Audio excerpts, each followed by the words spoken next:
Кыргызстан тарыхы 8-класс. Бүгүнкү сабактын темасы падышалык Орусиянын административдик, агрардык жана алык-салык саясаты. Бүгүнкү сабакта аймактык административдик бөлүнүшү, башкаруу түзүлүшү, падыша өкмөтүнүн жер саясаты, Орус-Украин дыйкандарынын Кыргызстан аймагына көчүп келиши жана салык саясаты жөнүндө билимдерге ээ болосуңар.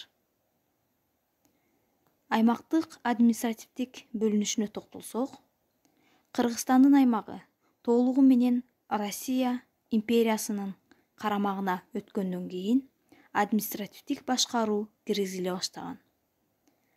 Ага чейин кыргыздар уруулук түзүлүштө жашап, аймактык жактан атайын администрациялык жактан бөлүнгөн эмес.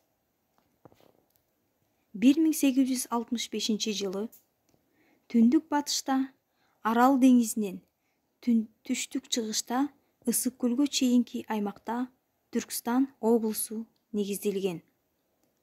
Ал облус 1867 жылы Түркстан генерал-губернаторлугу деп өзгөртүлгөн. Анын курамында Жети Суу, Сырдарья, Самарканд кирсе, ал эми 1876 жылы бул генерал-губернаторлуктун курамына Фергана облусу кирген. Ошентип облустар өз ичинен уездерге, уездер болуштуктарга, болуштуктар айылдарга бөлүнгөн. Ал эми төмөнкү таблицадан көргөндөй 65 жылы Түркстан облусу түзүлдү. Ал облус 1867 жылы Түркстан генерал-губернаторлугу деп аталган. Бул генерал-губернаторлукка караштуу 4 облуска бөлүнгөн. Ал облустар Жети Суу, Сырдарья, Фергана жана Самарканд болду. Бул областтарга тиешелүү уездерди атасак, Жети Суу облусунун курамына Ысык көл, Верный, Токмок, Копал, Сергиопол, Жаркент уездери кирген. Ал эми Сырдарья облусунун курамына Улы Ата, Ходжент, Жизак, Ташкент, Чымкент, Түркстан, Казалы, Перов кирген. Фергана облусунун курамына Анжиян, Исфара, Кокон, Маргалаң, Наманган, Ош жана Чуст кирген.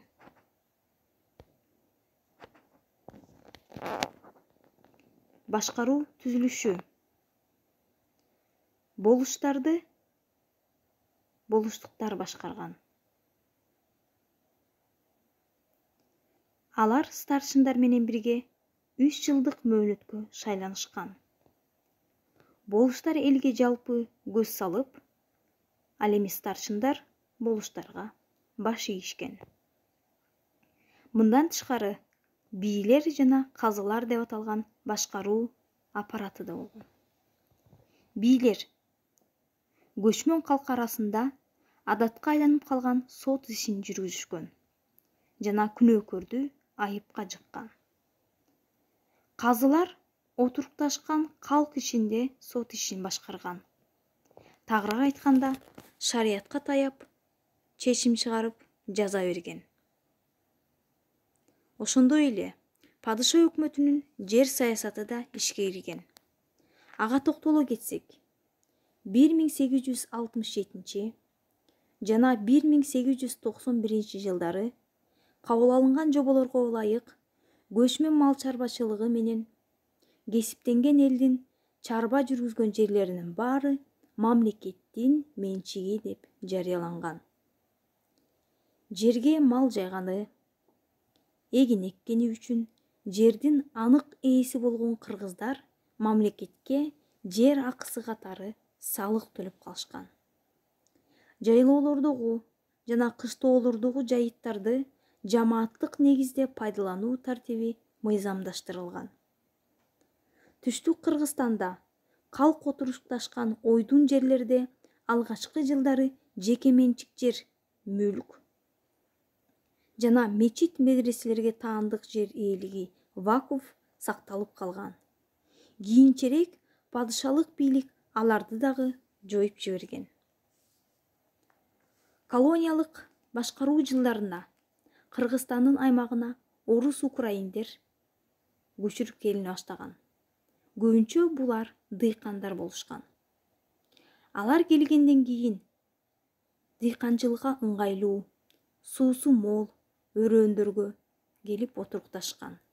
Кыргыздарга тиешелүү жерлерди тартып алышкан.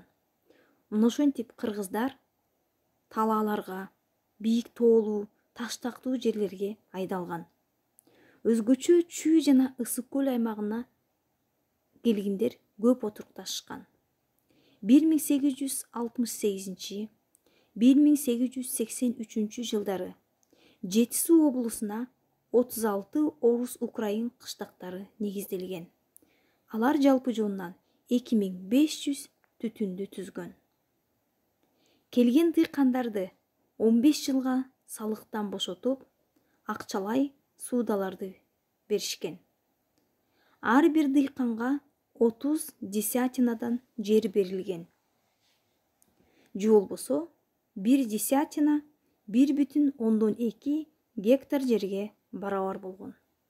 Демек, ар бир дыйкан канчадан жер алгандыгын эсептеп көргүлө. 1914 жылга карата 4 миллион теше жер орус украиндерге берилген.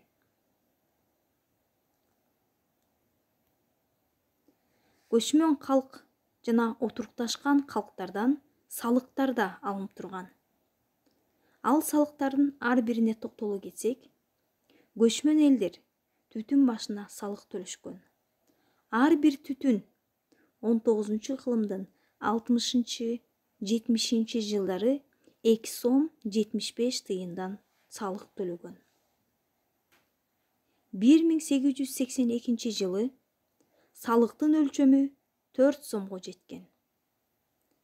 Ар түрдүү салыктар көбөйүп жүрүп отуруп, 1914 жылы, тагыраак айтканда, Биринчи дүйнөлүк согуш мезгилинде салыктын өлчөмү 15 сомго жеткен.